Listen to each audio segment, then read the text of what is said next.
Hello hi ನಮಸ್ತೆ welcome back to my channel. ಇದು ಒಂದು ಹೊಸ ಪ್ರಾಡಕ್ಟ್ನ ರಿವ್ಯೂ ಮಾಡ್ತಾ ಇದ್ದೀನಿ. ಇದು ಏನಂದರೆ ಫ್ಲಿಪ್ಕಾರ್ಟಿಂದ ತರಿಸಿರೋದು. ಇದು ಆಲ್ಮೋಸ್ಟ್ ಎಲ್ಲ ಸ್ಟಡಿಯಲ್ಲಿ ಯೂಸ್ ಮಾಡೋಂಥದ್ದು ಎಲ್ಲ ಯಾರ್ಯಾರು ಸ್ಟಡಿ ಮಾಡ್ತಾ ಇರ್ತಾರೆ ಅವ್ರ ಹತ್ರ ಇದ್ದೇ ಇರುತ್ತೆ ಇದು. ಸೊ ಇದನ್ನು ಹೇಗೆ ನಾವು ಸೆಟಪ್ ಮಾಡೋದಂತ ತೋರಿಸ್ತೀನಿ. ಇದು ತುಂಬಾ ಈಸಿ ಇದೆ. ನನಗೂ ಕೂಡ ತುಂಬ ಡಿಫಿಕಲ್ಟ್ ಅನಿಸ್ತು ಸ್ಟಾರ್ಟಿಂಗ್. ಇದರಲ್ಲಿ ಒಂದು ಮ್ಯಾನ್ಯಲ್ ಕೊಟ್ಟಿರ್ತಾರೆ, ಅದನ್ನು ನೋಡಿದ್ಮೇಲೆ ತುಂಬ ಈಸಿಯಾಗಿ ನೀವು ಸೆಟ್ ಮಾಡ್ಬೋದು ಹೇಗೆ ಅಂತ ನಾನು ಹೇಳ್ತೀನಿ. ಇದರಲ್ಲಿ ನೋಡಿ, ಇದು ಒಂದು ಡಿಸ್ಪ್ಲೇ ಬರುತ್ತೆ.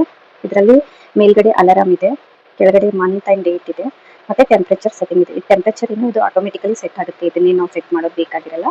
ಇಲ್ಲಿ ನಮ್ಗೆ ಯಾವ ಟೈಮ್ ಡಿಸ್ಪ್ಲೇ ಆಗಬೇಕು ಅದು ಡಿಸ್ಪ್ಲೇ ಆಗ್ತಾ ಇರುತ್ತೆ. ನೀವು ಬ್ಯಾಕ್ ಸೈಡ್ ಇದನ್ನ ಫ್ಲಿಪ್ ಮಾಡಿದ್ರೆ ನಿಮ್ಗೆ ಇಲ್ಲಿ ಆಪ್ಷನ್ ಇದೆ ಸೆಟ್ ಮಾಡೋಕ್ಕೆ. ಲಾಕ್ ಮತ್ತೆ ಟೈಮ್ ಸೆಟ್ ಮಾಡೋದು, ಡೇಟ್ ಸೆಟ್ ಮಾಡೋದು, ಅಲಾರಾಮ್ ಸೆಟ್ ಮಾಡೋದಿದೆ.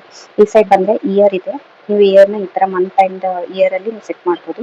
ಇದು ಅವರ್ಸ್ ಆ್ಯಂಡ್ ಮಂತ್, ನೀವು ಎಷ್ಟು ಗಂಟೆ ಆಗಿದೆ ಮತ್ತು ಯಾವ ಮಂತ್ ಇದೆ ಈ ಬಟನ್ ಯೂಸ್ ಮಾಡಿ ನೀವು ಸೆಟ್ ಮಾಡ್ಬೋದು. ಇದು ಮಿನಿಟ್ ಆ್ಯಂಡ್ ಡೇಟ್ನ ಸೆಟ್ ಮಾಡೋದಿದೆ. ಇದು ಅಲಾರಾಮ್ ಆಫ್ ಮತ್ತು ಆನ್ ಮಾಡೋ ಬಟನ್ ಇದೆ. ಇದು ಸೆನ್ಸರಿ ಅಂದರೆ ಕೆಲವೊಂದ್ಸತಿ ನೀವು ಲೈಟ್ ಇರಲಿಲ್ಲ ಅಂತ ತಿಳ್ಕೊಳ್ಳಿ, ಇದು ನೀವು ಡಿಸ್ಪ್ಲೇ ಇದು ಇಷ್ಟೊಂದು ನೀಟಾಗಿ ಕಾಣಲ್ಲ, ಕಪ್ಪಾಗಿರುತ್ತೆ. ಇವಾಗ ಲೈಟ್ ಇಲ್ಲ ಅಂದರೆ ಇದು ಬ್ಲಿಂಕ್ ಅಂದರೆ ಸ್ವಲ್ಪ ಬ್ರೈಟಾಗಿ ಕಾಣಿಸೋದಕ್ಕೋಸ್ಕರ ಸೆನ್ಸರಿ ಕೊಟ್ಟಿದ್ದಾರೆ. ಇದು ನೀವು ಆನ್ ಮಾಡಿದರೆ ಅದು ಇರುತ್ತೆ, ಇಲ್ಲ ನಿಮ್ಗೆ ಬೇಡ ಅಂದರೆ ಆಫ್ ಮಾಡ್ಬೋದು. ಬ್ಯಾಕ್ ಸೈಡಲ್ಲಿ 3 ಬ್ಯಾಟ್ರಿ ಹಾಕಿದರೆ ನಿಮ್ಗೆ ಇದು ವರ್ಕ್ ಆಗೋಕ್ಕೆ ಸ್ಟಾರ್ಟ್ ಆಗುತ್ತೆ. ಸೊ ಇವಾಗ ನಾನು ಸೆಟ್ ಮಾಡೋಣ. ಇವಾಗ ನೋಡಿ, ಇದು ಟೈಮ್ ಡೇಟ್ ಏನು ಕರೆಕ್ಟಾಗಿ ಸೆಟ್ ಇಲ್ಲ. ಸೊ ನಾನು ಇವಾಗ ನಿಮ್ಗೆ ಸೆಟ್ ಮಾಡಿ ತೋರಿಸ್ತೀನಿ. ಫಸ್ಟ್ ಏನು ಮಾಡೋಣ, ಪೂರ್ತಿನೂ ಕೆಳಗಡೆ ತೊಗೊಂಡ್ಬರೋಣ. ಇದು ಫಸ್ಟ್ ಒಂದು ಸತಿ ಮೂವ್ ಮಾಡಿದರೆ ಡೇಟ್ ಸೆಟ್ ಮಾಡ್ಬೋದು ನೀವು. ಡೇಟಲ್ಲಿ ಫಸ್ಟು ಇಯರ್ನ ಸೆಲೆಕ್ಟ್ ಮಾಡ್ಕೊಳ್ಳೋಣ. ಓಕೆ, ಈ ಬಟನ್ನ ಪ್ರೆಸ್ ಮಾಡ್ತೀನಿ. ಪ್ರೆಸ್ ಮಾಡಿದ್ರೆ ಇಲ್ಲಿ ನೋಡಿ 2027 ಅಂತ ತೋರಿಸ್ತಾ ಇದೆ. ನೀವು ಈ ಬಟನ್ನ ಕಂಪ್ಲೀಟಾಗಿ ಈ ಥರ ಪ್ರೆಸ್ ಮಾಡ್ತಾ ಹೋದರೆ ಇಲ್ಲಿ ಚೇಂಜ್ ಆಗುತ್ತೆ. ಇಲ್ಲಿ ನೀವು ನೋಡ್ಬೋದು 27 ಇದೆ. ಇವಾಗ ನಮ್ಮದು 2026 ನಡೀತಾ ಇದೆ. So you just have to press year. 29 ಇದೆ, 30 ಇದೆ, 31, 32 ಈ ಥರ ಬರ್ತಾ ಇದೆ. ಇವಾಗ ನೋಡಿ, ನಾನು ಆ ಥರ ಪ್ರೆಸ್ ಮಾಡಿದ್ರೆ ಇಲ್ಲಿ 26 ಬಂತು. ಓಕೆ, ಇವಾಗ 2026 ನಡೀತಾ ಇದೆ. ಮಂತ್ 1 ತೋರಿಸ್ತಾ ಇದೆ, ಡೇಟು 1 ಇದೆ. ಇವಾಗ ನೀವು ಈ ಮಂತ್ನ ಇವಾಗ ಯಾವುದು ಮೇ ತಿಂಗಳಲ್ಲಿ ನಡೀತಾ ಇದೆ. ಸೊ 5th ಮಂತ್ ಡೇಟ್ ಎಷ್ಟಿದೆ ಇವತ್ತು 13 ಇದೆ ಅಲ್ವಾ. ಇವತ್ತು 13 ಸೆಟ್ ಮಾಡ್ಬೇಕು ನಾನೀಗ. ಇವಾಗ ನಾನು ಇದನ್ನ ಇಲ್ಲಿ ಯೂಸ್ ಮಾಡ್ತೇನೆ. ಇದು ಮಂತ್ ಇದೆ. ಸೊ ಫಸ್ಟ್ ಮಂತ್ ಸೆಟ್ ಮಾಡೋಣ. ನೀವು ಇಲ್ಲಿ ಅಬ್ಸರ್ವ್ ಮಾಡ್ಬೋದು 2, 3, 4, 5 5th ಮಂತ್ ಬಂತು. ಇವಾಗ ಡೇಟ್ ಸೆಟ್ ಮಾಡೋಣ.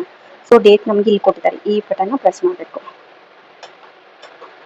ಇವಾಗ ನೋಡಿ 13 ಬರೋವರೆಗೂ ನೀವು ಜಸ್ಟ್ ಕ್ಲಿಕ್ ಮಾಡಬೇಕು. 13 ಮಂತ್, ಈ 5th ಮಂತ್ 13 ಡೇಟ್. ಓಕೆ, ಇದು ಆಯಿತು. ಇವಾಗ ನನಗೆ ಇಯರ್ ಕೂಡ ಸೆಟ್ ಆಯಿತು, ಮಂತ್ ಆ್ಯಂಡ್ ಡೇಟ್ ಸೆಟ್ ಆಯಿತು. ಇವಾಗ ನನಗೆ ಏನು ಬೇಕು, ಟೈಮ್ ಸೆಟ್ ಮಾಡಬೇಕು ನಾನು. ಒಂದು ನಿಮಿಷ. ಇವಾಗ ನಾನು ಡೇಟ್ ಟೈಮ್ ಸೆಟ್ ಮಾಡಬೇಕಲ್ವ, ಇನ್ನೊಂದ್ಸತಿ ಪುಷ್ ಮಾಡಿದರೆ ಟೈಮಲ್ಲಿ ಬರುತ್ತೆ ಇದು. ಇವಾಗ ನೋಡಿ ಟೈಮ್ ತೋರಿಸ್ತಾ ಇದೆ 12:01 ಆಗಿದೆ ಅಂತ ತೋರಿಸ್ತಾ ಇದೆ. ಇವಾಗ ನಾನು ಎಕ್ಸಾಕ್ಟ್ ನನ್ನ ವಾಚಲ್ಲಿ ಟೈಮ್ ಆಗಿರೋದು 4:38 PM. So first you have to observe AM PM ಇದೆ. ಇದನ್ನ 12 ಇದ್ದಿದ್ದನ್ನ ನಾವು ಅದನ್ನ PM ಆಫ್ಟರ್ 12 ಏನಂತಾರೆ ಪ್ರೆಸ್ ಮಾಡಿದರೆ ಅದು PM ಅಲ್ಲಿ ಕನ್ಸಿಡರ್ ಆಗುತ್ತೆ. ಸೊ ಇವಾಗ ನಾನು ಇಲ್ಲಿ 6 ಬಟನ್ನ ಕ್ಲಿಕ್ ಮಾಡ್ತಾ ಇದ್ದೀನಿ. ಇವಾಗ ನೋಡಿ 1 ಆಯಿತು, 2, 3, 4. ಈಗ ನೀವು ಕಂಟಿನ್ಯೂಸ್ ಆಗಿ ಸೆಟ್ ಮಾಡಿದರೆ 12 ಆಯಿತು. 12 ಆದಮೇಲೆ PM ಸ್ಟಾರ್ಟ್ ಆಗ್ತಾ ಇದೆ. ಸೊ ಇವಾಗ ನನಗೆ 4 ಬೇಕು. ಇವಾಗ ನೋಡಿ 4 ಆಯಿತು. ಮತ್ತು ನನಗೆ ಎಷ್ಟು ಮಿನಿಟ್ ಎಷ್ಟಾಗಿದೆ 38. ಸೊ ನಾನಿಲ್ಲಿ ಮಿನಿಟ್ ಬಟನ್ನ ಪ್ರೆಸ್ ಮಾಡ್ತಾ ಇದ್ದೀನಿ. ಇವಾಗ ಇದನ್ನ ಅಬ್ಸರ್ವ್ ಮಾಡಬೇಡಿ.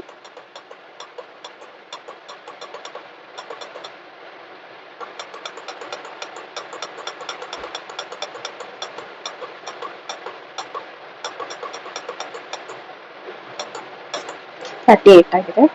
ಇವಾಗ ನಾನು ಮಾಡೋದ್ರಲ್ಲೇ 39 ಆಗಿದೆ. ಸೊ 39 ಸೆಟ್ ಮಾಡಿದ್ದೀನಿ. 4:39 PM. ಓಕೆನಾ. ಇವಾಗ ನಾನು ಅಲಾರಾಮ್ 6 o'clock ನಾನು ಸೆಟ್ ಮಾಡಿದ್ದೀನಿ. ಇವಾಗ ಇನ್ನು 7 ಬೇಕಾಗಿತ್ತು ಅಂದರೆ ಇದನ್ನು ಕೆಳಗಡೆ ಮತ್ತೆ ಫುಲ್ ಲಾಸ್ಟಲ್ಲಿ ತೊಗೊಂಡು ಬಂದ್ಬಿಡಿ. ಇದು ಅಲಾರಾಮ್ ಬಟನ್ ಇರುತ್ತೆ. ಸೊ ಇಲ್ಲಿ ನೋಡಿ AM PM ಸೇಮ್ ಇದೇ ಥರ ಮೆಥಡು. ಇಲ್ಲಿ ನನಗಿದು 6 ಇದೆ, ನಾನು 7ಗೆ ಇಡ್ತಾ ಇದ್ದೀನಿ. ಈಗ ನಾನು ಇದನ್ನ ಪ್ರೆಸ್ ಮಾಡಿಬಿಟ್ಟು ಇಲ್ಲಿ ನೀವು ಅಬ್ಸರ್ವ್ ಮಾಡಿದ್ರೆ ಚೇಂಜ್ ಆಗ್ತಿದೆ. ಈಗ ನೋಡಿ 8 ಆಯಿತು. 8 AM ಅಲಾರಾಮ್ ರಿಂಗ್ ಆಗುತ್ತೆ. ಸೊ ಇದು ನನ್ನ ಟೈಮ್ ಡೇಟ್ ಟೆಂಪ್ರೇಚರ್ ಅಂತೂ ಅದೇ ತೊಗೊಳುತ್ತೆ. ಇದೆಲ್ಲ ಸೆಟ್ ಆಯಿತು. ಈಗ ಸೆಟ್ ಆದಮೇಲೆ ನೀವು ಲಾಸ್ಟ್ ಇನ್ನೊಂದು ಸ್ಟೆಪ್ ಇರುತ್ತೆ, ಅದೇನೆಂದರೆ ಲಾಕ್ ಮಾಡಬೇಕು. ಲಾಕ್ ಮಾಡಿದ್ರೆ ನೀವು ಏನೇ ಪ್ರೆಸ್ ಮಾಡಿದ್ರೂ ಕೂಡ ಏನು ಚೇಂಜಸ್ ಟೈಮಲ್ಲಿ ಏನು ಚೇಂಜ್ ಆಗಲ್ಲ. 4:39 ಆಗಿದೆ, ಅದು ಕರೆಕ್ಟ್ ಆಗಿದೆ. ಅಂದರೆ 12 + 4 16 ಅಲ್ವಾ. 16:39 ತೋರಿಸುತ್ತೆ. ಇವಾಗ ನಾನು ಏನೋ ಚೇಂಜ್ ಮಾಡಿದೆ ಅಂತಿಕೋ 16:39. ಸೊ 4:39 ಏನೂ ಚೇಂಜ್ ಆಗಲ್ಲ, ಟೈಮ್ ಸೇಮ್ ಇರುತ್ತೆ. ಇವಾಗ ನಿಮ್ಗೆ ಕತ್ಲಲ್ಲಿದೆ. ಈಗಂದರೆ ಇನ್ನೊಂದು ಫೀಚರ್ ಏನು ಇದೆ ಅಂದರೆ ಲೈಟ್ ಆ್ಯಂಡ್ ಸ್ಮೂತ್ ಇದೆ. ಲೈಟ್ನ ನೀವು ಪ್ರೆಸ್ ಮಾಡಿದ್ರೆ ನಿಮ್ಗೆ ಲೈಟ್ ಬರುತ್ತೆ. ಸೊ ಇದಿಷ್ಟೇ ಇದರಲ್ಲಿರೋದು ಸೆಟ್ಟಿಂಗು. ತುಂಬ ಕ್ಯೂಟ್ ಆಗಿದೆ. ನೀವು ಪರ್ಚೇಸ್ ಮಾಡ್ಬೋದು. ಅಫೋರ್ಡೆಬಲ್ ಇದೆ ಮತ್ತು ಬಜೆಟ್ ಫ್ರೆಂಡ್ಲಿ ಕೂಡ ಇದೆ. ಪರ್ಚೇಸ್ ಮಾಡಿ. ಇಷ್ಟ ಆದರೆ ಲೈಕ್, ಸಬ್ಸ್ಕ್ರೈಬ್ ಅಂಡ್ ಶೇರ್ ಮಾಡೋದನ್ನ ಮರಿಬೇಡಿ. Bye bye bye, take care.